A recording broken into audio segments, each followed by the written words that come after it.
Hello student, मैं ममता कुमारी और आप लोग देख रहे हैं हमारा यूट्यूब चैनल। आज हम लोग देखेंगे class 10th NCERT book math का। उसमें एक्सरसाइज 10.2 देखेंगे। उसमें हम लोग क्वेश्चन देखे थे 1 से लेकर के 6 तक। अब देखेंगे क्वेश्चन नंबर 7 और इसका सॉल्यूशन भी हम लोग देखेंगे। क्वेश्चन नंबर 7 में क्या क्या बोल रहा है ये पहले हम लोग जान ले।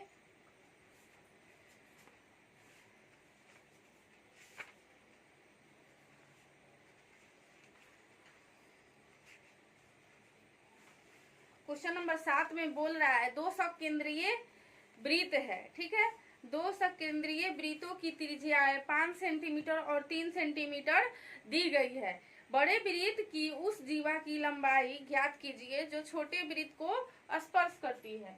यानी दो सकेंद्रीय वृत्त दे दिया गया है जिसका दोनों का केंद्र O है और छोटा वाले वृत्त का त्रिज्या जो है यहाँ पे फिगर में ये OA है, छोटे वाले वृत्त की त्रिज्या, और बड़े वाले वृत्त की त्रिज्या जो है वो OP है, ठीक है। और ये PQ जो है ये एक बड़े वृत्त की जीवा है जो छोटे वृत्त को बिंदु A पर स्पर्श कर रही है। तो चलिए इसको हम लोग सॉल्व करते हैं। जो पहले दिया गया है वो हम लोग लिख लेते हैं।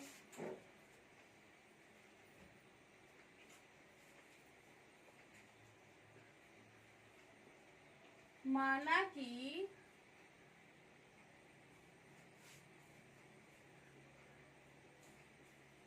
केंद्र O वाले, ये हम लोग का दिया हुआ था 3 सेंटीमीटर और ये दिया हुआ था 5 सेंटीमीटर। चूंकि हम लोग का ये जो है OA है, ये छोटे वाले वृत्त की त्रिज्या है, और OP जो है ये बड़े वाले वृत्त की त्रिज्या है। माना कि केंद्र O वाले दो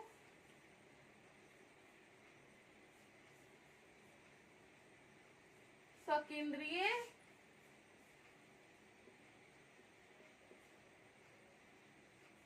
वृत्तों की त्रिज्या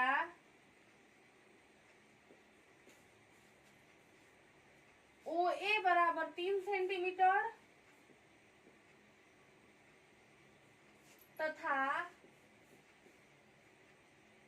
OP बराबर 5 सेंटीमीटर है, और PQ बड़े वृत्त की जीवा है और PQ बड़े वृत्त की जीवा है जो छोटे वृत्त को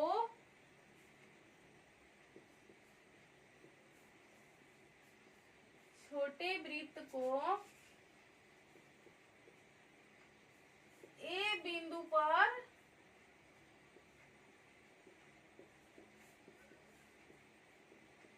स्पर्श कर रही है, ठीक है। हम लोग इतना समझ गए। जो दिए गया है वो हम लोग लिख लिए। अब हम लोग देखेंगे, हम जानते हैं कि कोई भी वृत्त की त्रिज्या जो रहती है वो वृत्त के स्पर्श रेखा पर लंब रहती है। यानी OA जो है वृत्त की त्रिज्या, ये PQ जो है वृत्त की स्पर्श रेखा, इस पे ये परपेंडिकुलर है। क्योंकि हम जानते हैं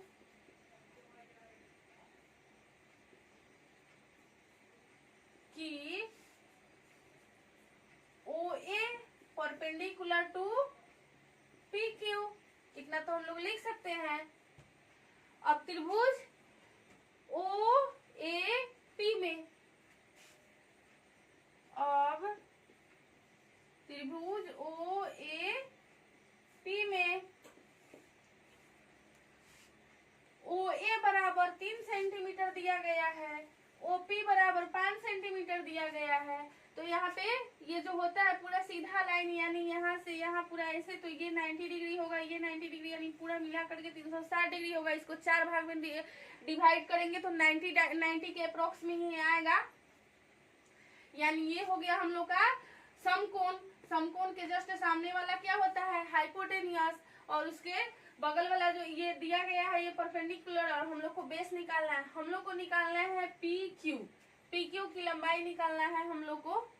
तो यहाँ पे अब त्रिभुज ओ ए पी में पाइथागोरस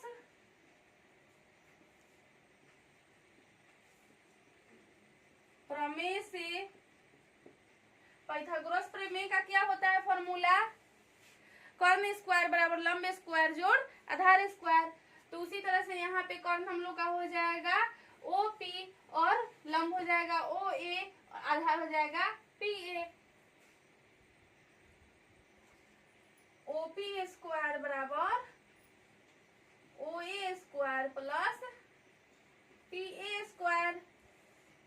ओपी का वैल्यू दे दिया गया है 5, तो 5 का स्क्वायर, ओ ए का वैल्यू 3 का स्क्वायर, और पी ए का वैल्यू हम लोग को निकालना है 25।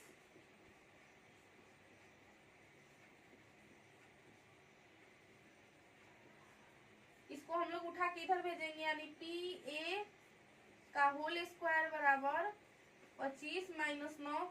यहाँ पे क्लास 10th में आप लोग को एक भी स्टेप स्किप नहीं करना है, यानी गायब नहीं करना है। ये मत सोचिएगा कि हम यहाँ से डायरेक्ट यहाँ पे आ जाएंगे, ऐसे डायरेक्ट नहीं करना है, क्योंकि इसमें जो है क्लास 10th में है ना, जितना लॉन्ग क्वेश्चन जाएगा उतना ही कॉपी चेक करने वाले को आसान लगेगा, अच्छा लगेगा देखने में, और उसके अकॉर्डिंग आप लोग को मार्क्स भी मिलेगा। इसलिए आप लोग स्किप ना कीजिएगा क्वेश्चन सॉल्व करने में।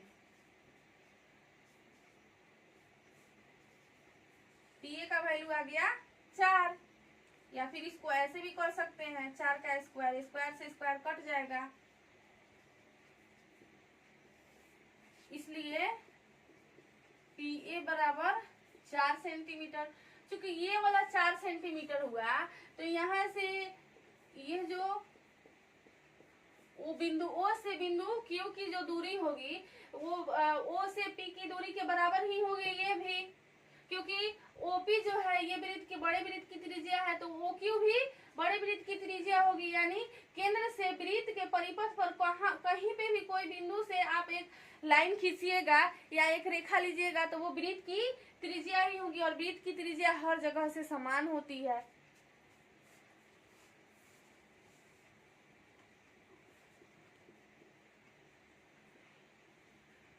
चूंकि पी ए बराबर ए क्यू, ये जो भुजा है इस भुजा के इक्वल में होगा, इसलिए पी ए का वैल्यू 4 सेंटीमीटर है, तो ए क्यू का भी वैल्यू 4 सेंटीमीटर होगा। हम लोग को निकालना क्या था, क्वेश्चन में क्या बोला गया था,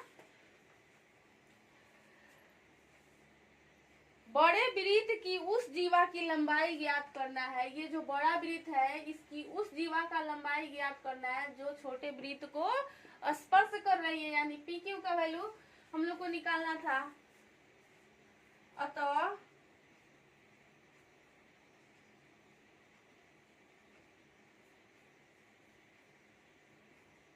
बड़े वृत्त के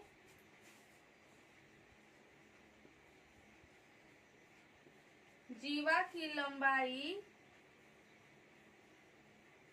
पी क्यू बराबर 4 + 4, इसको भी हम लोग 4 लिख लेते हैं, यानी आया 8 सेंटीमीटर। ये हम लोग का आंसर हो गया क्वेश्चन नंबर 7 का। ये रहा हम लोग का फिगर, और यहाँ से सॉल्यूशन होकर के यहाँ तक आकर यहाँ पे इसका आंसर हो गया। आप लोग इसको अच्छा से समझिए और समझ के ही नोट कीजिए, ऐसे ही मत छाप लीजिएगा। इसको अच्छा से समझ के नोट कीजिए, जहाँ कहीं भी दिक्कत होगा आप लोग बोलिएगा, हम फिर से इसको समझाएंगे। और अब हम लोग देखेंगे क्वेश्चन नंबर 8, तब तक इसको आप लोग नोट कीजिए। अब हम लोग देख रहे हैं क्वेश्चन नंबर 8। क्वेश्चन नंबर 8 में क्या क्या कह रहा है देख लेते हैं हम लोग। एक वृत्त के परिगत, परिगत मतलब चारों तरफ होता है, एक वृत्त के परिगत एक चतुर्भुज ABCD खींचा गया है। यानी एक वृत्त है उसके चारों तरफ एक चतुर्भुज ABCD खींचा गया है, यानी चतुर्भुज का नाम है ABCD। ठीक है, जो आकृति 10.12 में दिखाया गया है। तो इसमें हम लोग को सिद्ध करना है AB बराबर AB प्लस CD बराबर AD प्लस BC। देखिए यहाँ पे फिगर आप लोग को दिखेगा बुक में, यहाँ पे फिगर है, और ये फिगर जो है ये जरूरी नहीं है कि ऐसा ही फिगर होता है चतुर्भुज का। चतुर्भुज में ओनली 4 भुजा होना चाहिए, 4 भुजा होना अनिवार्य है, वो चतुर्भुज होगा। तो आप लोग सोचिएगा कि ये बोर्ड पे बनाया हुआ इसे बनाया गया है और बुक में ऐसे है, ऐसा कोई बात नहीं है। आप लोग एग्जाम में ये वाला भी फिगर बना सकते हैं, ये वाला फिगर आप ड्रॉ कर सकते हैं, इसमें कोई दिक्कत नहीं है। इसलिए ये फिगर और बुक का फिगर दोनों सेम ही है मान लीजिए, क्योंकि इसमें भी बोल रहा है दोनों भुजा जो है ये समान है, इक्वल है। हम लोग को प्रूफ न करना है कि ये दोनों भुजा जो है वो इक्वल है कि नहीं है। दोनों भुजाओं के योग, यानी आमने सामने का जो दोनों भुजा है उसका योग इसके आमने सामने के दोनों भुजा के योग की इक्वल है कि नहीं है, ये हम लोग को प्रूफ करना है। तो यहाँ पे देखिए दिया गया है क्वेश्चन नंबर 8 का सॉल्यूशन, और यहाँ पे फिगर पहले बनाया गया, फिगर पे ध्यान दीजिए, ये फिगर नहीं है, ठीक है, ये फिगर है और यहाँ पे क्वेश्चन नंबर 8 का सॉल्यूशन है। इसमें हम जानते हैं कि एक बिंदु से एक ही वृत्त पर खींची गई स्पर्श रेखा की लंबाई जो होती है ना वो समान होती है। यानी एक ही बिंदु से, ये एक ही बिंदु है, एक ही बिंदु से वृत्त पर खींची गई स्पर्श रेखा की लंबाई जो होती है वो समान होती है। आप लोग मेरे हाथ के डायरेक्शन पे ध्यान दीजिएगा, एक ही बिंदु से, ये एक ही बिंदु है, एक ही बिंदु से वृत्त पर खींची गई स्पर्श रेखा की लंबाई जो होती है ये समान होती है, यानी इक्वल होती है। ये बिंदु A से खींची गई स्पर्श रेखा की लंबाई जो वृत्त को P बिंदु पर स्पर्श कर रही है और यहाँ पे S बिंदु पर स्पर्श कर रही है, इसकी जो लंबाई है यहाँ पे B पर आकर मिल रही है और ये D पर आकर मिल रही है, ये दोनों की लंबाई जो होती है ये समान होती है। उसी तरह से यहाँ से भी होगा, यहाँ से भी होगा और यहाँ से भी होगा। ठीक है, तो इसको हम लोग देखते हैं आगे। यहाँ पे ये वाला हम लोग जान गए, अब जानेंगे इसलिए DS बराबर DR। ये जो DS है यानी बिंदु जो है DS, बिंदु D से खींची गई जो स्पर्श रेखा है वो DS है, DS बराबर DR होगी। क्यों होगी? क्योंकि बिंदु D से खींची गई है। बिंदु D से कभी भी कोई भी रेखा वृत्त पर खींची जाती है तो वो स्पर्श रेखा होती है और वो उसकी लंबाई जो होती है वो समान होती है। क्योंकि यहाँ पे हम लोग जानते हैं, लिखे भी हैं। उसी तरह से AS बराबर AP, AS बराबर AP, BQ बराबर BP और CQ बराबर CR। उसी तरह से यहाँ पे लिख दिया गया है। अब आप लोग सोचिएगा कि यहाँ पे हम बिंदु D से खींची गई रेखा लिखी है, ठीक है, यहाँ पे बिंदु A से खींची गई रेखा लिखी है, B से खींची गई रेखा और C से खींची गई रेखा लिखी है। तो ये हम कहाँ से लिखे हैं, ये आप लोग कैसे लिखिएगा, तो ये हम आपको समझाते हैं। देखिए ये दोनों में हम इसमें भी कॉन्सेप्ट में भी समझा रहे हैं और फिगर में भी समझा रहे हैं। बिंदु D से यहाँ पे क्या लिखा गया है, DS बराबर DR। पहले हम लोग फिगर से देखते हैं, DS बराबर DR, DS बराबर DR, यानी इसमें जो है DS और DR, यानी बिंदु D से DS खींचा गया है और बिंदु D से DR खींचा गया है।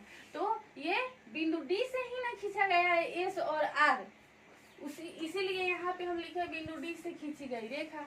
उसी तरह AS बराबर AP, AS बराबर AP, बिंदु A से ही खींचा गया है S पे और बिंदु A से ही खींचा गया है P पे, इसलिए जो उभयनिष्ठ बिंदु हुआ वो हुआ A। उसी तरह से आगे का भी है BP बराबर BQ, CQ बराबर CR। उसी तरह से है, इसमें हम लोग समझते हैं, इसमें दिया गया है, हम लोग फिगर में अभी समझे। अब हम लोग कॉन्सेप्ट में समझेंगे कि यहाँ पे ये बिंदु D, A, B, C कैसे आया है। तो देखिए ये वाला, देखिए आप लोग इक्वेशन DS बराबर DR, DS बराबर DR जो है इसमें कॉमन क्या है, उभयनिष्ठ क्या है, मिल क्या रहा है वर्ड, कौन वर्ड जो है, कौन डिजिट जो है वो सेम है, दोनों में कॉमन आ रहा है, तो डी कॉमन आ रहा है ना, डी एस बराबर डी आर, यानी डी हम लोग का कॉमन आ रहा है, तो यहाँ पे डी हो जाएगा। उसी तरह सेकेंड वाला स्टेप में हम लोग देखेंगे, सेकेंड वाला है ए एस बराबर ए पी, इसमें कौन सा उभयनिष्ठ बिंदु हुआ, तो ए हुआ, बी क्यू बराबर बी पी, तो ये बी उभयनिष्ठ हुआ, और सी क्यू बराबर सी आर, यानी सी इसमें कॉमन हुआ। अब हम लोग इसको इक्वेशन चारों को इक्वेशन 1 2 3 4 हम लोग मान लिए, और इसको यहाँ पे समीकरण 1 2 3 तथा 4 को जोड़ने पे हम लोग जोड़ते हैं, तब हम लोग को मिलता है, यहाँ पे हम जोड़ेंगे कैसे, ये नहीं कि इससे इसको जोड़ दिए, इससे इसको जोड़ दिया, ऐसा नहीं होता है। इसमें जो होता है ना, इसका प्रोसेस ऐसा होता है, LHS को LHS की तरफ जोड़ना रहता है, और RHS को RHS की तरफ जोड़ना रहता है। ये आप लोग को पता होगा, इससे पहले वाले क्लास में आप लोग पढ़ चुके होंगे। LHS वाले साइड को LHS में ही जोड़ा जाता है, यानी DS plus AS plus BQ plus CQ यहाँ पे लिखा गया है, जो आप लोग को दिख रहा होगा, बराबर DR plus AP plus BP plus CR यहाँ पे लिखा गया है। अब देखिए हम लोग इसको अलग अलग इसको कोष्ट में करते हैं, ठीक है, DS प्लस AS। अब हम यहाँ पे तो ऐसे भी तो लिख सकते हैं, क्योंकि यहाँ पे सब प्लस में है, तो हम यहाँ पे तो ऐसे भी लिख सकते हैं, DS plus BQ, DS plus BQ। तो ऐसे ये नहीं होगा, क्योंकि हम लोग को प्रूफ क्या करना है, AB प्लस CD बराबर AD प्लस BC, हम लोग को प्रूफ ये करना है। तो उसके अकॉर्डिंग, यानी प्रूफ के अकॉर्डिंग हम लोग चलेंगे। तो DS प्लस AS और BQ प्लस CQ, चूंकि DS प्लस AS ये दोनों AD के इक्वल में आ जाएगा, और BQ प्लस CQ ये BC के इक्वल में आ जाएगा, बराबर DR प्लस CR। यहाँ पे ये और ये वाला टर्म उठा के लिखे एक जगह, प्लस AP प्लस BP। अब ये दोनों टर्म को हम यहाँ पे लिख दिए, इसको पोस्ट में कर लेते हैं। क्यों लिखे हैं, जैसे ये वाला लिखे हैं उसी तरह से इसको भी लिखे हैं, DR प्लस CR, और ये दोनों को हम कंबाइन करेंगे यानी जोड़ेंगे, तो ये CD के इक्वल में आ जाएगा। DS प्लस AS, इसको हम लोग AD लिख सकते हैं, BQ प्लस CQ, इसको हम लोग BC लिख सकते हैं, बराबर DR प्लस CR, इसको हम लोग CD लिख सकते हैं, और AP प्लस BP, इसको हम लोग AB लिख सकते हैं। देखिए हम लोग को यही प्रूफ करना था, बुक उठाकर आप लोग देखिए, हम लोग को यही प्रूफ करना था, जो यहाँ पे प्रूफ हो गया। क्वेश्चन नंबर 8 जो है, इसका फिगर ऐसे हुआ, और यहाँ से सॉल्यूशन लास्ट में आकर यहाँ पे प्रूफ हो गया, बहुत ही इजीली सॉल्व हो गया। अब हम लोग देखेंगे क्वेश्चन नंबर 9, तब तक इसको आप लोग नोट कीजिए। अब हम लोग देखते हैं क्वेश्चन नंबर 9। क्वेश्चन नंबर 9 में आकृति दिया गया है बुक में, जो आप लोग को यहाँ पे दिखेगा, बुक में यहाँ पे आकृति है, यहाँ पे,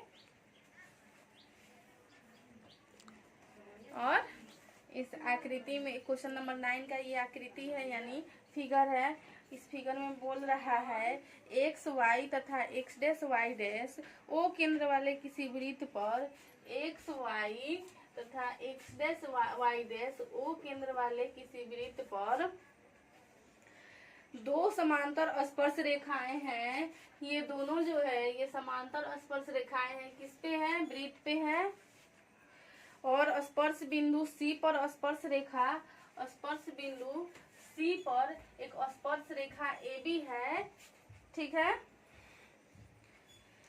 XY को A पर, ये XY रेखा को A पर तथा X डैश Y डैश रेखा को B पर प्रतिच्छेद करती है। तो सिद्ध करना है हम लोग को कि एंगल AOB बराबर 90 डिग्री होता है कि नहीं होता है, ठीक है। तो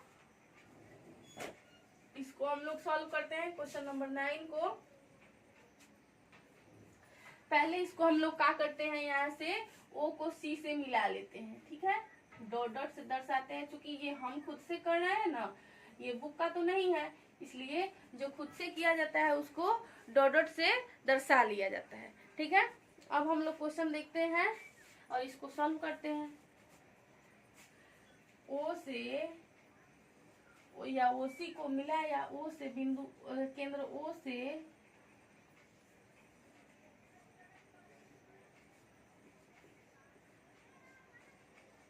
सी को मिलाया, ठीक है। अब हम लोग देखते हैं त्रिभुज ओ पी ए में, ठीक है, त्रिभुज ओ पी ए तथा त्रिभुज ओ सी ए में, ठीक है, त्रिभुज ओ सी ए में।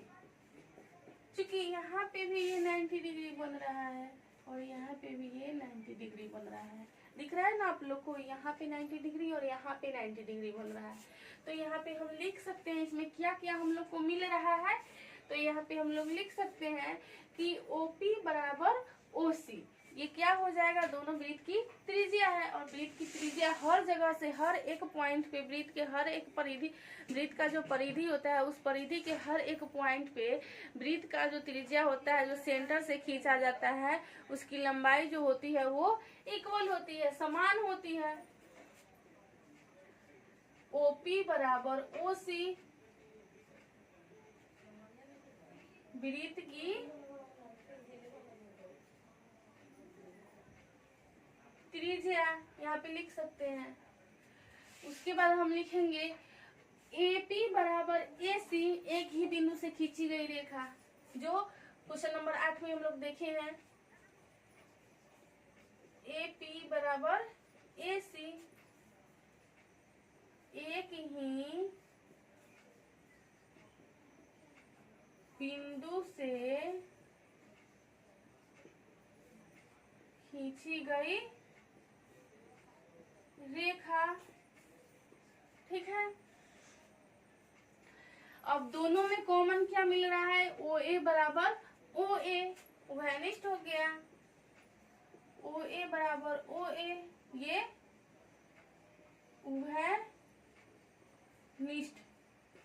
उभयनिष्ठ रेखा हो गया। यानी S साइड साइड साइड, भुजा भुजा भुजा, ठीक है, S सर्वांग समता से हम लोग का त्रिभुज OPA ये सर्वांग सम हो जाएगा त्रिभुज OCA,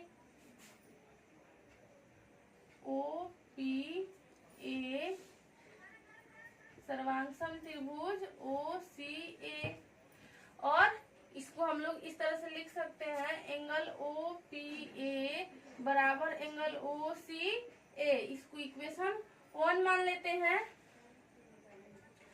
उसी तरह से सिमिलरली, इसी प्रकार इसको हम लोग सिमिलरली इस तरह से इंग्लिश में लिखते हैं, हिंदी में लिखते हैं इसी प्रकार, ठीक है। इसी प्रकार त्रिभुज, हम लोग ऊपर वाला त्रिभुज लिए, अब हम लोग नीचे वाला त्रिभुज लेंगे। इसी प्रकार त्रिभुज BO, यहाँ पे OQB, त्रिभुज OQB सर्वांग सम त्रिभुज OCB, यानी ये वाला और ये वाला त्रिभुज OCB। इसलिए एंगल OQB बराबर एंगल OCB, इसको इक्वेशन 2 मान लिए। अब यहाँ पे देखिए, यहाँ पे पी ओ क्यू जो है ये वृत्त का व्यास है। चूंकि पी ओ क्यू वृत्त का व्यास है, इसलिए हम लोग लिखेंगे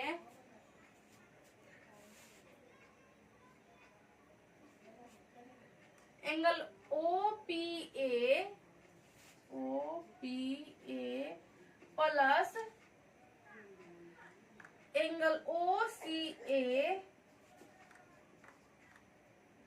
plus angle O Q B plus angle O C B बराबर 180 डिग्री। यानी ये वाला पार्ट और ये वाला पार्ट, ये दोनों मिलकर 180 डिग्री होगा ना। तो यहाँ पे देखिए ओ पी ए बराबर ओ सी ए लिख सकते हैं, angle O C A plus इसको हम ऐसे ही उतार देंगे ओ सी ए। ओ क्यू बी को हम लोग ओ सी बी लिख सकते हैं, O C B plus angle O C B बराबर 180 डिग्री। यानी हो जाएगा हम लोग के पास 2 angle O C A plus 2 angle O C B बराबर 180 डिग्री। यहाँ से 2 को हम लोग कॉमन कर लेते हैं तो हम लोग के पास बचता है angle O C A plus angle O C B बराबर 180/2। यानी angle O C A plus angle O C B बराबर 90 डिग्री हुआ हम लोग के पास। ओ सी ए या इसको हम लोग लिख सकते हैं एंगल सी ओ क्यू, नहीं सी ओ ए और C O B, C O A plus angle C O B बराबर 90 डिग्री। ठीक है, क्योंकि हम लोग यहाँ पे प्रूफ करना है ए ओ बी बराबर 90 डिग्री हम लोग को प्रूफ करना है। तो देखिए यहाँ पे ओ सी ओ बी और सी ओ ए, ठीक है, ये दो त्रिभुज है, इसमें उभयनिष्ठ ओ आ रहा है तो हम लोग इसको लिख सकते हैं ना ए ओ बी बराबर हम लोग यानी इसको लिख सकते हैं, ये जो त्रिभुज है सी ओ बी ये एक त्रिभुज है और एक है त्रिभुज सी ओ ए, ये दोनों पार्ट को हम लोग तो एगो त्रिभुज बना सकते हैं ना, त्रिभुज ए ओ बी बना सकते हैं। यानी त्रिभुज जो है वो सी ओ बी और त्रिभुज सी ओ ए, यानी एक ये पार्ट और एक ये पार्ट, ये दोनों को हम लोग एक ऐड करके कंबाइन करके एक बड़ा सा पार्ट बना सकते हैं। यानी इस त्रिभुज को हम लोग बोल सकते हैं कि त्रिभुज ए ओ बी है। तो हम लोग को त्रिभुज में तो प्रूफ नहीं करने के लिए बोल रहा है, हम लोग को क्वेश्चन में बोल रहा है एंगल में प्रूफ करने के लिए, ना कि त्रिभुज में प्रूफ करने के लिए। इसलिए हम लोग यहाँ पे त्रिभुज नहीं लिखेंगे, यहाँ पे हम लोग एंगल लिखेंगे। तो एंगल देखेंगे, यहाँ पे एंगल में आ रहा है सी ओ ए, यानी ये वाला एंगल पूरा ये नहीं होगा, सिर्फ ये वाला होगा, यानी ये होगा, और सी ओ बी यानी ये वाला एंगल होगा। हम लोग को ये प्रूफ करना है सी ओ ए और सी ओ बी मिलकर के बन सकता है, यहाँ पे बन सकता क्या है, बन गया है A O B. Angle A O B बराबर क्या आया है 90 डिग्री, और हम लोग को यही प्रूफ करना था, जो प्रूफ हो गया। क्वेश्चन नंबर 9 का फिगर यहाँ पे है, यहाँ पे सॉल्यूशन, और यहाँ पे आकर यहाँ पे इसका प्रूफ हो गया। आप लोग इसको अच्छा से एकदम अच्छा से ध्यान लगा कर समझिए और इसको नोट कीजिए। इसके बाद हम लोग क्वेश्चन नंबर 10 देखेंगे।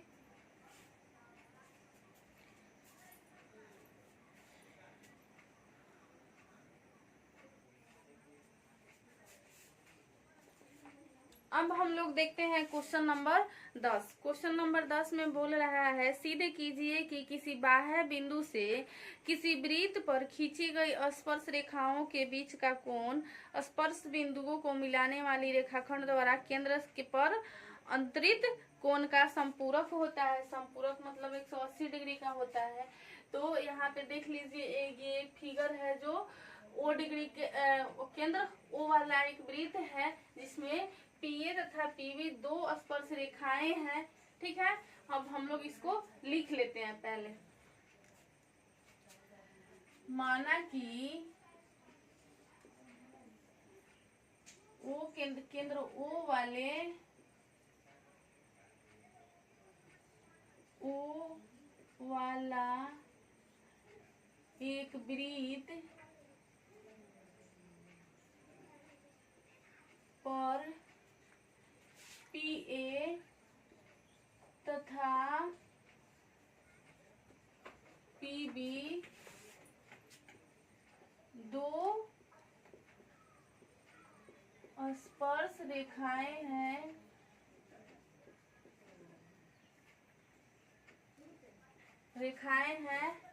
अब एओ तथा ओबी को मिलाया। अब एओ तथा ओबी को मिलाया। अब एओ तथा ओबी को मिलाया। यहाँ से हम लिख सकते हैं कि angle O B P, angle O, इसलिए एंगल ओ बी पी बराबर एंगल ओ ए पी बराबर 90 डिग्री ये होता है। हम लोग यहाँ पे इतना बराबर भी 90 डिग्री और इतना बराबर भी 90 डिग्री लिख सकते हैं और यहाँ पे ऐसे भी लिख सकते हैं। हम जानते हैं कि त्रिभुज वृत्त की जो त्रिज्या होती है वो स्पर्श रेखा पर लंब होती है। हम जानते हैं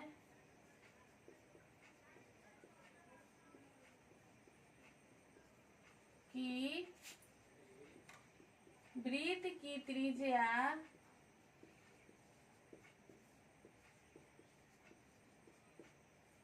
स्पर्श रेखा पर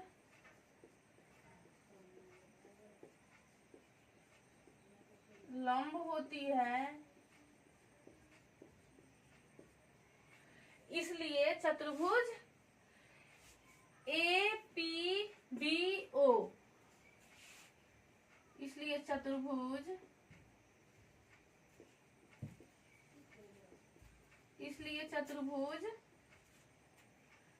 ए पी बी ओ में हम इसको इस प्रकार से लिख सकते हैं। एंगल ए, यहां से स्टार्ट करते हैं, angle A P B, angle A P B plus angle P B O, angle P B O plus angle B O A plus angle O A P बराबर 360 डिग्री। क्योंकि चतुर्भुज का चारों कोनों का योग जो होता है वो 360 डिग्री के इक्वल होता है। सो हम लोग यहाँ पे लिख दिए। अब इसका वैल्यू लिखेंगे। ए पी बी का तो वैल्यू नहीं मालूम है तो इसको हम लोग ऐसे ही लिखेंगे, पी बी ओ या P O B, P B O ये 90 डिग्री होगा जो यहाँ पे लिखा गया होगा, आप लोग को दिख रहा होगा। ओ बी ओ ए इसका भी वैल्यू नहीं मालूम है हम लोग को, ये दोनों का वैल्यू, इसका वैल्यू निकालना है ये दोनों का। उसके बाद इसको हम लोग इसी प्रकार से इसी तरह से लिख लेते हैं। और ओ ए पी का वैल्यू 90 डिग्री जो यहाँ पे ओ ए पी का वैल्यू दिया गया है, और B O B P B बीच में है, इसमें भी बीच में है, ध्यान दीजिएगा लोग। यहाँ पे 90 degree is equal to 360 degree. Angle A P B plus angle B O A plus 180 degree बराबर 360 डिग्री। फिर यहाँ पे हम लोग लिख सकते हैं angle A P B plus angle B O A is equal to 360 degree minus 180 degree. यानी यहाँ पे हो जाएगा angle A P B plus angle B O A is equal to 180 degree. यानी हम लोग को यहीं पे प्रूफ करना था। यहाँ पे हम लोग लैंग्वेज में लिखेंगे अतः, सीधे क्या करना था हम लोग को, अतः बाह्य बिंदु से वृत्त पर खींची गई स्पर्श रेखाओं के बीच, बाह्य बिंदु P से, चूंकि हम लोग बाह्य बिंदु P लिए हैं तो बाह्य बिंदु P से वृत्त पर स्पर्श रेखाओं के बीच का कोण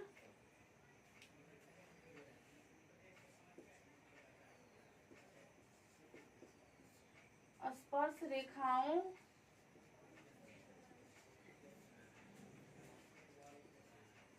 के बीच का कोण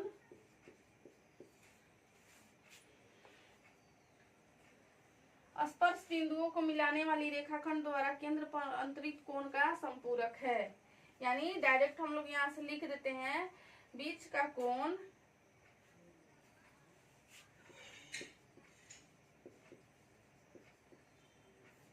रेखाखंड द्वारा केंद्र पर अंतरित कोण का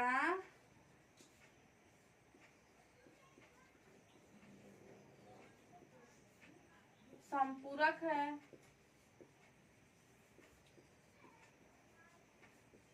और यहाँ पे हम लोग का ये प्रूफ आ गया। यहाँ पे लैंग्वेज लास्ट में कुछ ज्यादा हो गया, आप लोग चाहेंगे तो इसको स्किप कर सकते हैं और यहाँ पे भी डायरेक्ट आप लोग प्रूफ लिख सकते हैं। ये क्वेश्चन जो है यहाँ तक सही, एकदम पूरा सही है और यहाँ पर भी आप लोग प्रूफ लिखिएगा तो कोई दिक्कत नहीं होगा, कोई गलत नहीं कर सकता है, क्योंकि यहाँ पे बहुत सारे स्टूडेंट को ये लैंग्वेज रटना होगा, जबकि ये लैंग्वेज जो है ये बुक के क्वेश्चन से लिखा गया है। इसलिए लैंग्वेज से मत घबराइएगा लोग। ये इसका फिगर रहा और यहाँ से सॉल्यूशन यहाँ पर आकर इसका प्रूफ हो गया।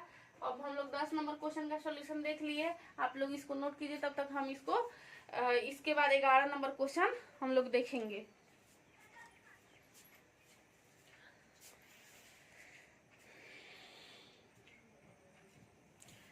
अब हम लोग क्वेश्चन नंबर 11 देखेंगे।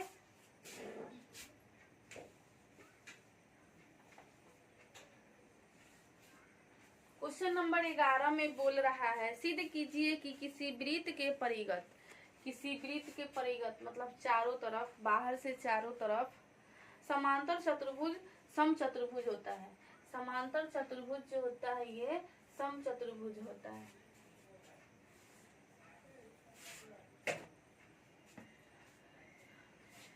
अब यहाँ पे माना समांतर चतुर्भुज में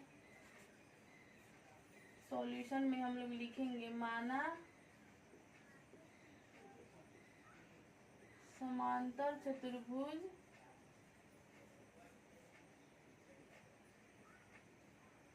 ABCD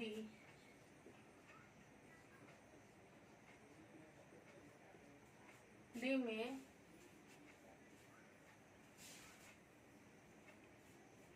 माना समांतर चतुर्भुज ABCD है, ठीक है, और जिसमें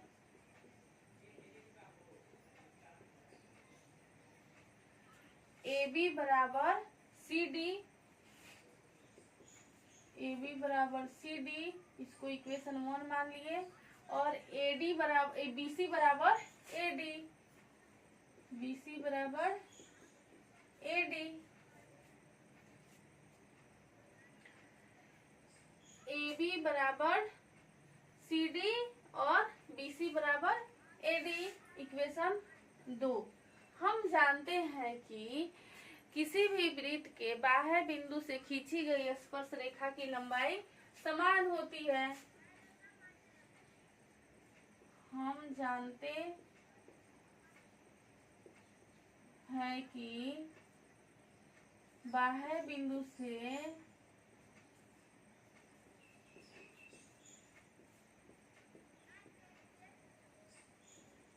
वृत्त पर खींची गई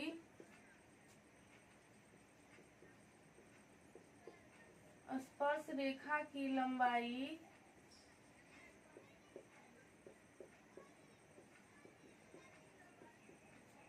समान होती है। ठीक है, यानी हम लोग पिछले क्वेश्चन में देखे हैं, क्वेश्चन नंबर 8 में वैसा ही क्वेश्चन है, उसी तरह से हम लोग सॉल्व करेंगे। डी आर बराबर डी एस, डी आर बराबर डी एस, यहाँ पे क्या लिखाएगा, बिंदु डी से खींची गई रेखा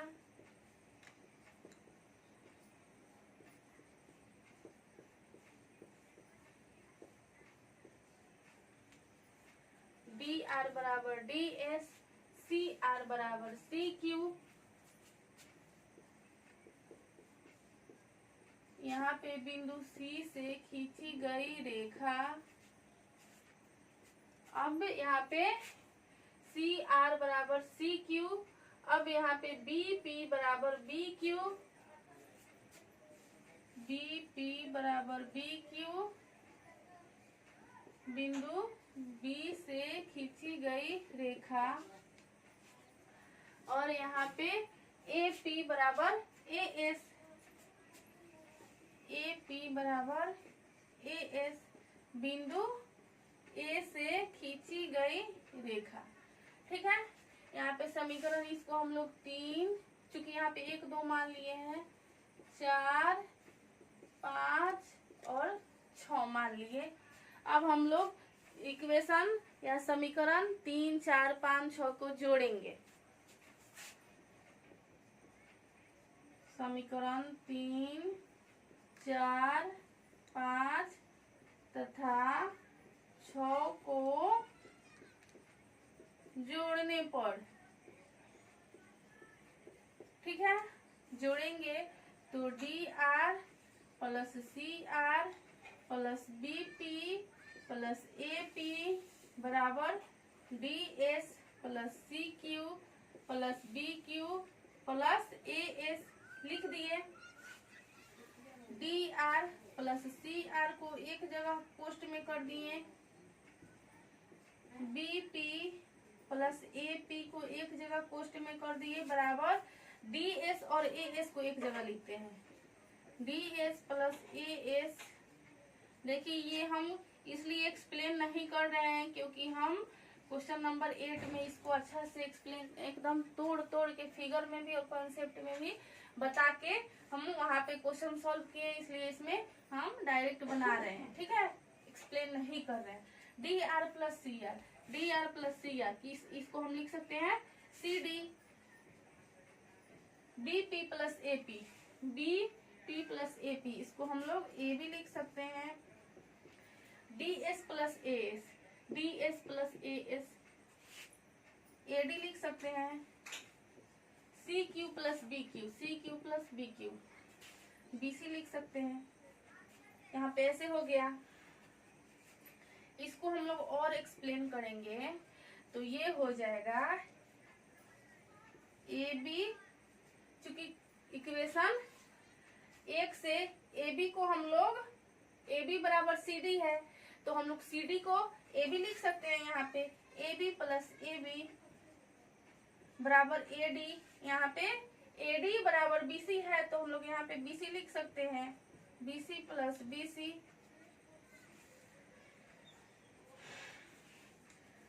समीकरण 1 से और यहाँ पे 2ab बराबर 2bc 2 से 2 कैंसल हो जाएगा, यानी आएगा हम लोग के पास ए बी बराबर बी सी, और ये इक्वेशन हो गया 7। अब यहाँ पे देखते हैं हम लोग समीकरण 1, 2 तथा 7 से, समीकरण 1, 2 तथा 7 से, समीकरण 1, 2 तथा 7 से ए बी बराबर बी सी बराबर सी डी बराबर डी ए। यहाँ पे समझ में आ गया होगा।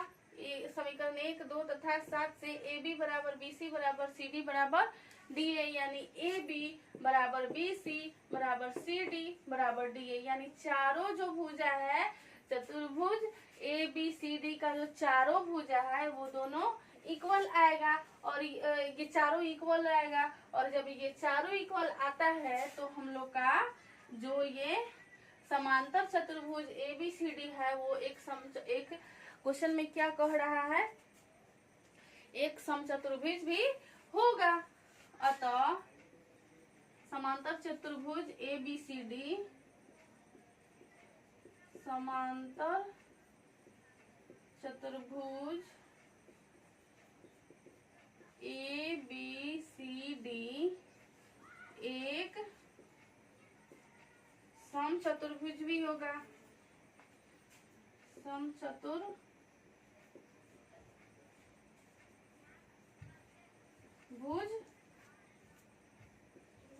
होगा। यहाँ पे हम लोग का ये क्वेश्चन प्रूफ हुआ। क्वेश्चन नंबर 11 का ये फिगर रहा, और यहाँ से इसका सॉल्यूशन यहाँ पर आकर इसका एंड, यानी यहाँ पे आकर इसका प्रूफ हो गया। आप लोग इसको अच्छा से आई होप समझ में आ गया होगा आप लोग को ये क्वेश्चन अच्छा से, क्योंकि ये क्वेश्चन जो है इस टाइप पे हम लोग क्वेश्चन नंबर 8 देख चुके हैं, और उसी टाइप पे ये क्वेश्चन है। अब हम लोग क्वेश्चन नंबर 12 देखेंगे, इसको नोट कीजिए आप लोग।